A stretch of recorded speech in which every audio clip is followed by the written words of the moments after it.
पीले दांत वाली बहू। रंजना कभी ब्रश नहीं करती थी। उसे कितनी बार उसके माँ बाप ने डांटा, लेकिन उसका कोई असर उस पर होता ही नहीं था, जिस कारण से उसके दांत पीले पीले हो जाते हैं।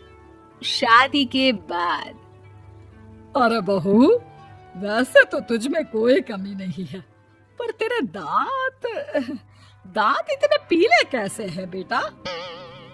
कैसे मतलब? कोई सर्जरी थोड़ी ना कराइए। वो तो क्या नाम, मैं ब्रश नहीं करती थी तो पीले हो गए। अब क्या करूं? आप कहें तो लाल करवा लूं या फिर काले? यार ये क्या है, क्यों माँ से लड़ रही हो? लड़ रही हूँ? अरे मैं लड़ रही हूँ या ये बोल रही है कि दांत पीले हैं, पीले। अरे तपस्या थोड़ी ना की है इन्हें पीले करने के लिए। बकायदा ब्रश नहीं किया है 20 साल तक, तब जाकर। छी, कैसी बात कर रही हो?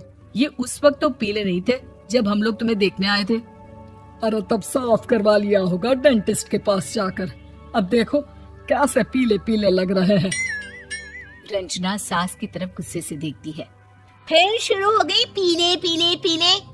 अरे पीले तो तब भी थे जब मेरे हाथ का रसगुल्ला उड़ा उड़ा कर खा रही थी और बोल रही थी, लड़की नहीं गुणों का खजाना दे रहे भाई साहब आप। खैर, अब वो लोग करते भी तो क्या करते, पीले दांत वाली बहू पल्ले पड़ी थी तो झेलना तो था ही। एक दिन कीर्तन में रंजना गाना गा रही थी। अरे कमला बहन, माँ का द्वार है, यहाँ तो सब शुद्ध होकर आते हैं, फिर अपनी बहू को ब्रश भी नहीं करवाती तुम। दूर से पीले पीले दांत भक्ति में बाधा उत्पन्न कर रहे हैं। अरे कोई 2 साल के बच्चे थोड़ी ना लेकर आई हूँ मैं बहू बनाकर।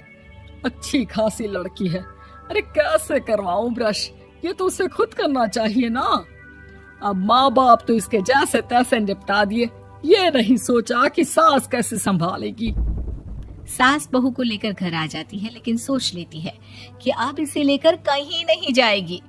अगले रोज बहू कहती है, अरे क्या हो गया, मंदिर नहीं जाना क्या? कीर्तन का वक्त हो रहा है। मेरी मधुर वाणी से कान्हा जी जागते हैं और सोते हैं। आप तो जानती है ना उनकी भक्ति में कितना मन लगता है मेरा। वो क्या है ना, तबीयत ठीक नहीं लग रही है मेरी, आराम करूंगी मैं। तबीयत ठीक नहीं लग रही? अभी तो मिथुन के गाने पर नाच रही थी आप, और अब बोल रही है कि तबीयत ठीक नहीं लग रही। अरे भक्ति में मन लगा लो सासू माँ, ऊपर जाना है, क्या मुंह दिखाओगी आप? हाँ? सास को बहू की बात पर गुस्सा आ जाता है। मैं क्या मुंह दिखाऊंगी, इसकी चिंता तो ना कर, समझी? अपने मुंह की चिंता कर, जो ये पीले पीले दांत लेकर हर जगह पहुंच जाती है। पता है लोग कितना मजाक बनाते हैं। ना जी ना, मैं नहीं जाना कहीं तेरे साथ। तो ये बात है। कोई ना, मत जाओ, मैं अपने कमरे में ही बैठकर भक्ति कर लूंगी। ऊपर वाला दांत थोड़ी ना देखता है, मन देखता है, भावना देखता है। और अरे बस बस, तू सब कुछ दिखा, बस ये सफेद चमकदार दांत ना दिखाना किसी को, है? जा यहाँ से। बहू को सास की बात का कोई फर्क नहीं पड़ता, वो तो जैसी थी वैसी ही रह जाती है।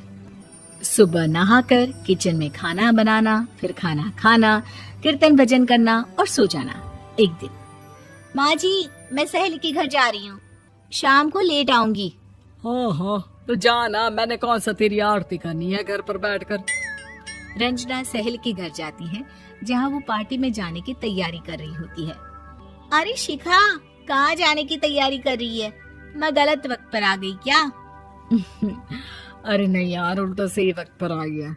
मैंने ये साड़ी और ज्वेलरी निकाली है यार, शाम को इनके ऑफिस की एक पार्टी में जाना है। बताना कैसा लग रहा है ये सब?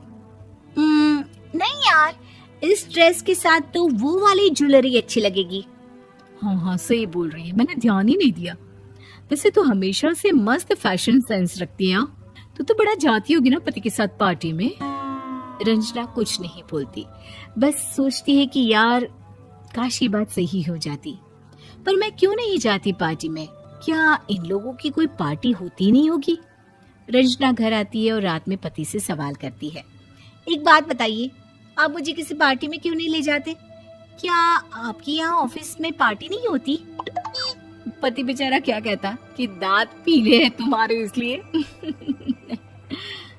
अरे कोई पार्टी होती नहीं हम लोगों के ऑफिस में, तो कहाँ से लेकर जाऊं? और मार्केट, मॉल, कहीं वीकेंड घूमना, कहीं तो। अरे यार सारे हफ्ते में एक छुट्टी मिलती है, तो सोचता हूँ कि आराम ही कर लूं। क्यों? रंजना मन मार के रह जाती है। पहले कभी सास के साथ मंदिर जाया करती थी, लेकिन वो भी सास ने ले जाना बंद कर दिया। घर बैठी बैठी रंजना बोर हो जाती है। तभी उसे आइडिया आता है और वो मायके जाने का सोचती है। सासू माँ, 2 दिनों के लिए मम्मी के घर जा रही हूँ। अच्छा अच्छा ठीक है, आराम से जा। और हाँ, माँ से कुछ अच्छी आदत सीख कर आना कि कैसे शरीर के हर भाग की तरह दांतों की सफाई भी जरूरी होती है, समझी? शुरू हो गई ना आप। वो लोग आपकी तरह नहीं है कि छोटी छोटी बात का बतंगड़ बना दे। उन लोगों के लिए मैं मायने रखती हूँ, ना कि मेरे पीले पीले दांत। रंजना माँ को बिना बताए उन लोगों को सरप्राइज देती है, लेकिन जैसे ही वो दरवाजे पर पहुंचती है, अंदर देखती है कि घर वाले कहीं जा रहे होते हैं। अब माँ, काश रंजना दीदी के दांतों वाली प्रॉब्लम नहीं होती, तो वो भी हम लोगों के साथ चलती ना बुआ जी की बेटी की शादी में। हाँ बेटा, लेकिन अब उसे कौन समझाए कि उसको उसके पीले दांत नहीं दिखते, लेकिन उसके आसपास के लोगों को कितना एम्बैरेसिंग फील कराते हैं। मुझे तो कितनी बार उसके स्कूल की टीचर ने शिकायत की कि उसके साथ कोई लड़की बैठना भी नहीं चाहती, और ना ही कॉलेज में कोई उससे बात करना चाहता था। लेकिन पता नहीं क्यों उसे ये बात समझ में ही नहीं आती। कोई कमी नहीं है उस लड़की में, बस यही कि दांत पीले हैं। वो तो भला हो जीजा जी और उनकी माँ का, जो दीदी को जैसी है वैसे ही रखा हुआ है। रंजना को अपने घर वालों की बात सुनकर बहुत दुख होता है। वो सोचती है कि वो क्या करे, लेकिन फिर वो सीधा डेंटिस्ट के पास जाती है, अपने दांत चमकाती है और कसम खाती है कि वो रोज ब्रश करेगी। अरे क्या हो गया? तुम तो 2 दिनों के लिए गई थी ना, पर कोई ना, अच्छा है, चलो आ गई तो। रंजना सास के सामने आकर खड़ी हो जाती है और पूरी स्माइल करती है, उसके चमकदार दांतों को दिखाती हुई। हैं? चले मंदिर?